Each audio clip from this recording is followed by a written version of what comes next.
Welcome into the latest edition of College Football Smothered and Covered. My name is Barrett Salee. Appreciate you checking out the show. A little early today, 8:15 a.m. Eastern Time, going live. And yes, that is early. Yes, that is a little weird. And no, it is not the optimal time to record a live podcast. But today is the first day of March Madness. So around noon Eastern Time, everybody's sports mind is gone. So what I'm doing right now, trying to get the podcast out early, trying to give you something to listen to, pay attention to at work before you get distracted, start hitting that boss button that CBS has available, and you watch a ton of basketball. So that's why we're doing this a little early. If you have any questions or comments, put them in the chat. I will answer them as best as possible. We do have a busy show today. We'll talk a little bit about Deion Sanders and maybe a wasted opportunity for him in terms of attracting people to Boulder, high school recruits to Boulder. We'll also break down the SEC schedule. I have some thoughts on the scheduling matrix, which the one for 2025 was announced yesterday. Plus, we'll go through the top three games, I should say, of week one of the college football season. But a reminder, please subscribe, leave a review, positive, negative, Apple Podcasts, YouTube, wherever. We're all part of one college football ecosystem, whether it's Cover 3 or Paid or whoever. So leave a review. Please listen, share it around, and listen to those guys too, because you deserve college football 24/7, 365. And that is what I strive to do and what we strive to do here with the crew on College Football Smothered and Covered. Let's go Buffs. BreakingT.com/smothered and covered. You can get this shirt, this Colorado shirt, which I was flying off the shelves. And we're going to talk about Colorado today. It's been one of the hottest sellers in terms of apparel throughout the entire country. Deion has revitalized that program. Now we can talk about whether they can be Bama, be the new dynasty, or if they're just a little sizzle and not steak. But they have some great gear over Breaking T. So BreakingT.com/smothered and covered. If you want to pick up this baby or any other college shirt out there, they have some other stuff too, coffee mugs, artwork, things like that. And Major League Baseball season started yesterday in Korea. Game going on right now in Korea between the Dodgers and the Padres. Get ready for the Brave season. BreakingT.com, I should say, smothered and covered /Barrett for that. All right. Speaking of Colorado, this I just don't understand. I don't understand what Deion Sanders is doing here. I think he's wasting a golden opportunity. And this was, I guess, from last week, but people seem to pick it up yesterday and today. And this is a quote from Deion. I think it was when they started spring practice. My approach is totally different than many coaches. I'm a businessman as well. So I try to save our university money every darn chance I get. For me to go, let's say, to Florida and I'm visiting IMG Academy, you don't think those coaches are going to be a little upset if I don't come by the school down the street? You don't think it's going to be pandemonium or I'm going to get naysayed if I don't go another 45 minutes? Then if I go to that one, why didn't I come to that school? Now the coach is mad and he's not going to let the kid come because I chose this school over that school. Isn't that the point? You're Deion Sanders. You took over a downtrodden program. It's supposed to be pandemonium. That's the entire point. So to me, you're missing a golden opportunity. Golden, yes, pun very much intended for the gold and black of Colorado.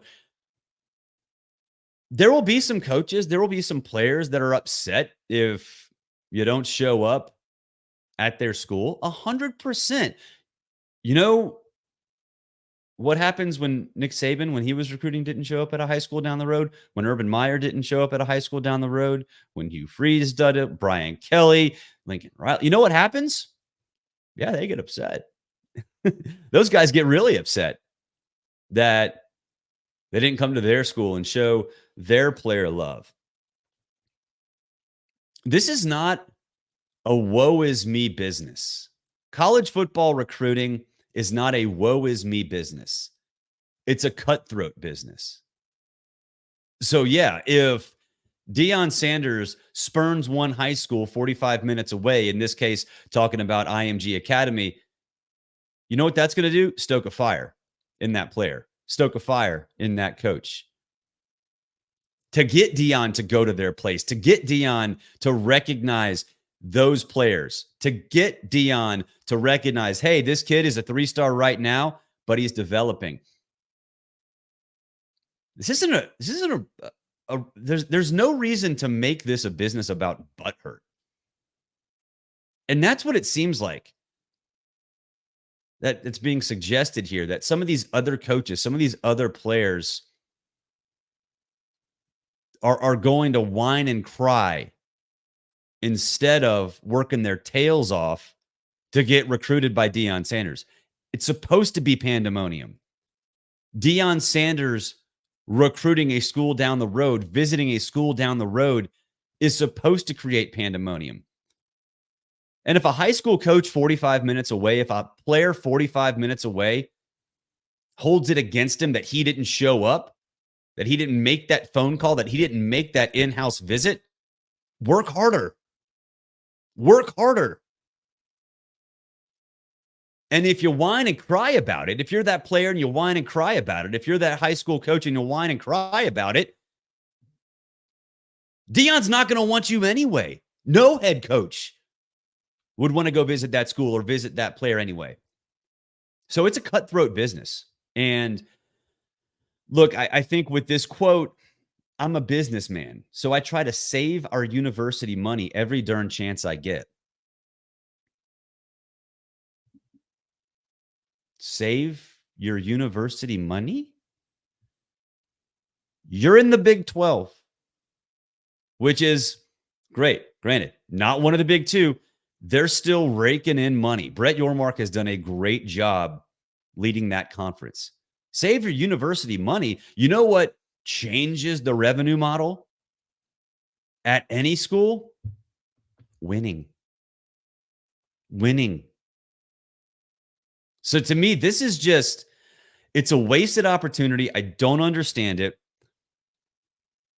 I know Deion tries to be different in terms of how he markets that program, and that's fine. You have to be different marketing and selling Colorado. Why? Because it's not a traditional power.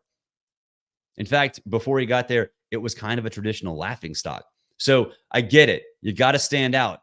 I'm 100% on board with Deion doing all of these things to stand out. Not this way. It should not be done this way. I don't like it. And look, I'm fully on board with Deion. I love the hire. I love that he's at Colorado. I'm old enough to remember when Colorado was a power in the 90s. I wish him the best. I really hope he gets the job done. I really do. But I just don't understand this, man. I don't get this one bit. We'll see what happens. The SEC scheduling matrix was announced. Sort of. Well, the matrix is only available for 1 year. The SEC announces its 2025 schedule, at least their opponents anyway. And this is from Greg Sankey. We continue to monitor changes across the college sports landscape as they relate to the future of scheduling. Continuing with our current format for the 2025 season provides additional time to understand the impact of the changes happening around us, as well as determine the appropriate long-term plan for SEC football. All right. So for this, basically the schedule from 2024 is flipped. And that's it. That part of it is lame. I get you want to have parity and you want to have home and homes for everything, for everybody that happened to play each other in 2024.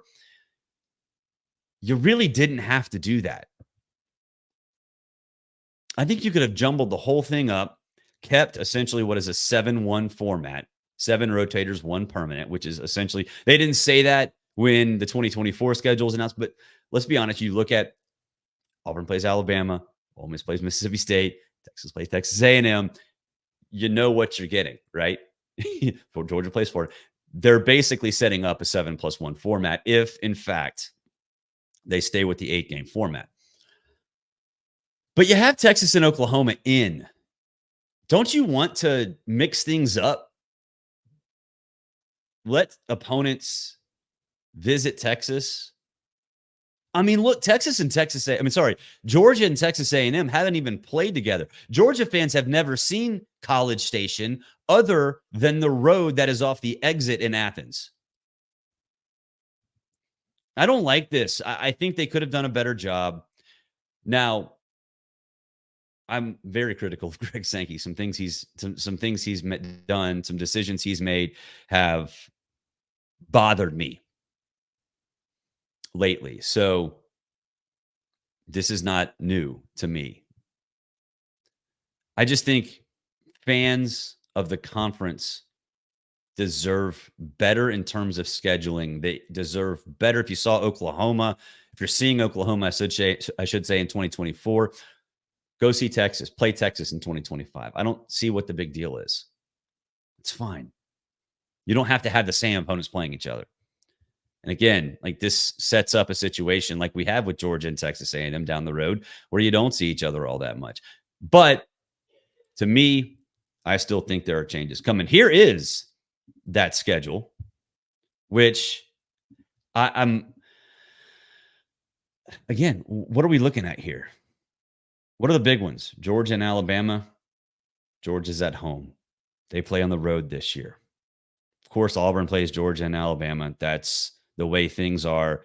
The Egg Bowl's got to stick around. But if you're Mississippi State, you get Georgia at home. Why is that fair? Can't you mix things up? Yeah. Yeah, nothing about this excites me all that much. And I don't know what Billy Napier did to piss off the schedule makers. He's still got those out-of-conference games. He's got Georgia technically as a home game next season. So that wastes one of their home games. So the true home games for Florida are Mississippi State, Tennessee, and Texas. My goodness gracious. Billy Napier can't handle this. Billy Napier cannot handle this. I don't know, again, what happened, but if he's not gone this year, he's going to be gone next year. There's no way he can navigate through that kind of gauntlet 2 seasons in a row. But again, could have been better. Could have been better. And I do think, and we'll talk about this in a second in relation to SEC teams, I've been an advocate of the 9-game conference schedule forever. Forever. The SEC should play 9 conference games. Now, I think in that statement that Greg Sankey had in that press release, the operative words here, it's really those last couple of sentences. Continuing with our current format for the 2025 season provides additional time to understand the impact of the changes happening around us as we determine the appropriate long-term plan for SEC football scheduling. No, not SEC football scheduling, college football scheduling. This is not a surprise that they kept the SEC schedule at 8 games. I hate the way that it's formatted. I hate the way that the opponents don't change. But the SEC's long-term scheduling matrix should and will coincide with the new college football playoff format after it expires during the 2025-2026 season. This has been the plan all along. And look, I'm not saying Greg Sankey knew that after the current CFP contract, which does expire 2 years from now, they would talk about going to 14 teams. I didn't know that. But I guarantee you, when the 12-team format was sort of a pipe dream, that they understood, hey, we're going to have to bridge the gap when Texas and Oklahoma come to the SEC. What are we going to do? Well, if we don't settle on a long-term format, it would be malpractice to set a long-term schedule into existence when so much is going to change within your own conference, much less whatever happens when the CFP contract expires. So this was expected. I know there's this idea, people outside of the SEC are like, the SEC is scared to play 9 games, and blah, blah, blah, blah, blah. The SEC doesn't play out of conference, like all this nonsense. And we'll talk about that in a second. That's not the case here. It is good business and smart business to do what they're doing with these 1-year sort of temporary formats. I just don't like the formats. I think they're stupid. Top 3 games of week 1 of the college football season. Top 3 games. Number 3, it is this one right here. Notre Dame at Texas A&M. How awesome will this be? A reminder, if you want to have some comments, you want to be featured on the show, drop them in YouTube or Facebook or Twitter, whatever. Notre Dame at Texas A&M. 1, the Irish in College Station is going to be awesome. Absolutely awesome. You talk about a raucous atmosphere. And I've been to Texas A&M. That press box sways more than an earthquake in Oakland, California. That's going to be wild. That's going to be one of the greatest scenes we've seen. And for Texas A&M, the Mike Elko era, the familiarity is awesome, but this is so comparable to Kevin Sumlin's debut with Johnny Manziel. 12 years later, it feels a lot like the same thing. Sumlin gets the job at Texas A&M. We didn't even know who the starting quarterback was. It turned out to be Manziel. It was a big opponent. I think it was Florida. Now, Texas A&M lost that game, but all the eyes were on Texas A&M. Pun very not much not intended. I apologize with the eyes thing, Texas A&M fans. Don't get on me for that. But it's a show me game for the Aggies. Show me what you are and show me what you could be. I don't know what Texas A&M can be because this is a first-time coach, tough spot, not first-time, first-year coach in a tough spot. But if you compete in that game, then buckle up, SEC, because Texas A&M's coming. Now for Notre Dame, that is the most interesting part of this. Yeah, Texas A&M, Mike Elko, that's huge. But you lose Sam Hartman, but you get Riley coming in. Marcus Freeman he's sort of in this situation where we don't know exactly what he is yet. We think he can be good. Is he Brian Kelly? He's shown flashes of that. And I'm not saying Brian Kelly was a great coach at Notre Dame. But what are you? Are you a team that can actually get to the playoff, which is something Brian Kelly did? Or are you this sort of middling team that, 9-3-ish, 8-4, kind of the world and neighborhood you live in? This is a show me game for both, but it's a show me game for Notre Dame. In this format, Notre Dame should be in the college football playoff every single season. But if they lose this game, think about what that would do. The margin for error would go from wide open to, it's getting pretty tight. Yeah, it's only one loss, but if you lose another and you're 10-2, losing to an SEC team that might or might not even be that great is going to make for some interesting comparisons in that committee room if and when Notre Dame does become a contender for the college football playoff. Number 2, Vegas, baby. Vegas. If you haven't seen Swingers, you're doing yourself a disservice, but you will know where that Vegas baby line comes from. LSU and USC, Allegiant Stadium. When this contract was signed, we had no idea USC was going to be a Big Ten opponent, but here we are, 2 Power 2 conference teams facing off in the giant Roomba known as Allegiant Stadium. So I am so fascinated. And we saw yesterday, I don't know if you saw the quotes from Garrett Nussmeier saying, yeah, he's not going to be part of it's not going to be nearly what it looks like in terms of the rushing attack, but he's still going to be a part of that. Garrett Nussmeier is obviously not Jaden Daniels, but is he a willing runner? I don't know if he's a willing runner. But we don't know what that offense is going to be. Denbrock's gone. Obviously, all the weapons are gone. They got Josh Williams back at running back. Is he an every down back? They lose some receivers. Can Garrett Nussmeier win with his arm when he doesn't have the ability to make plays with his legs? Certainly not what Jaden Daniels did. I don't know. We'll see. But what happens if USC shuts that attack down? Is USC a contender? Because the only thing that is preventing Lincoln Riley from building a contender at USC is Lincoln Riley. The only reason USC can't be a playoff team is because Lincoln Riley neglects his defense. Doesn't even try. So they made changes. Obviously, Grinch was fired, early November last year. They hit the reset button defensively. Will Lincoln actually change his philosophy? Or will he be too stubborn and say, you know what? We're still going to be Oklahoma when I was there. We're still going to be the first 2 years of USC. We're going to be all offense. We're going to try to outscore anybody and try to find just enough defense. I don't think it's going to happen. But what happens if they show that they can shut down LSU? An LSU offense that, admittedly, will not look like it did last year or the year before. It's progress. It'd be progress. Because USC, that defense gets lit up by everybody. So if this changes and it shows that it paid a little bit attention to, I don't know, fundamental things like tackling, then look out Big Ten.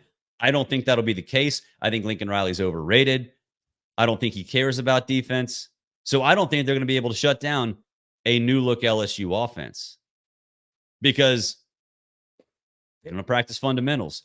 But if they do, even though LSU looks different, it's a good sign for USC because in the past, they just haven't cared about defense. Number one, numero uno, best game of week one. Boom, there it is. Georgia at Clemson in Mercedes-Benz Stadium, which is a disaster compared to the beauty of the Georgia Dome. RIP Georgia Dome.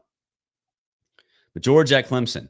Is this an elimination game? No. If people try to tell you it's an elimination game, they're forgetting that we have 12 teams in the playoff. But it's enormous for Clemson because Will Shipley's gone. And if you saw the show earlier this week, you heard me say it's bad. It's not the worst. It's a situation that they can overcome with Maffa. We saw what he can do last year, led the team in rushing and had a great game in the bowl game. But it's, to me, more along the lines of what's the Clemson offense now? Because for whatever reason, I don't know, Cade Klubnik was not let loose. I think he's more than a willing runner. Didn't seem to happen. I think he can stretch the field. Didn't really happen on a consistent basis. I remember watching the Duke game. My buddy Tom Luganville was on the sidelines and had a tremendous sprint through the Duke student section to get to midfield to interview Mike Elko, actually. But I remember thinking, what the hell? This is not what we were promised. We were promised a different look. Garrett Riley was there, for God's sakes. We were promised the TCU offense. We didn't get it. It was like a complete 180. Does Clemson open things up against Georgia? Because they might have to. Because guess what? Georgia's offense is going to be dynamic. So at Georgia, look, it's not the end of the world if they lose that game. Certainly the margin of error drops and all that other stuff, and that's going to be something we talk about throughout the course of the season. But if you lose to Clemson, you're still okay. If Clemson loses to Georgia, it depends on how they look. What do they look like? What changes have they made? Specifically, what is Cade Klubnik being asked to do? Not what he's doing, what he's being asked to do. Because that, to me, will show whether or not Clemson's a contender or pretender for the ACC title. Now, that may still, if they're not a contender for the ACC title and a pretender for the conference title, they still could get into the playoff, obviously. Access, not excellence. That's why this playoff system sucks. But I'm more interested in how they look like. But, okay, last thing. SEC schedule haters. Those top three games. What conference did they all include? Oh, that's right, the SEC. So stop it with the nonsense that the SEC is scared to play out of conference. Yeah, 2 of those games are neutral site games. I don't care. Those 3 games are the top 3 of week 1. And the other options, Miami versus Florida and Penn State versus West Virginia. What are we even doing here? I mean, come on. It's ridiculous. It's ridiculous. What isn't ridiculous is March Madness. The games tip off here. It's 8:40 a.m.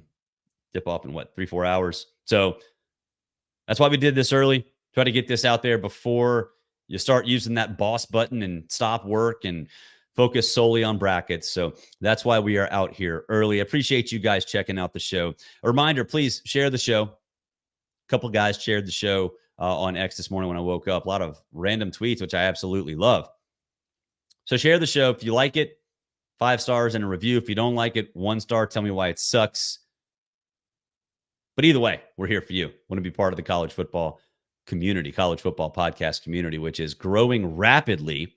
And we all exist to give you what you want, which is coverage of the greatest sport in the world.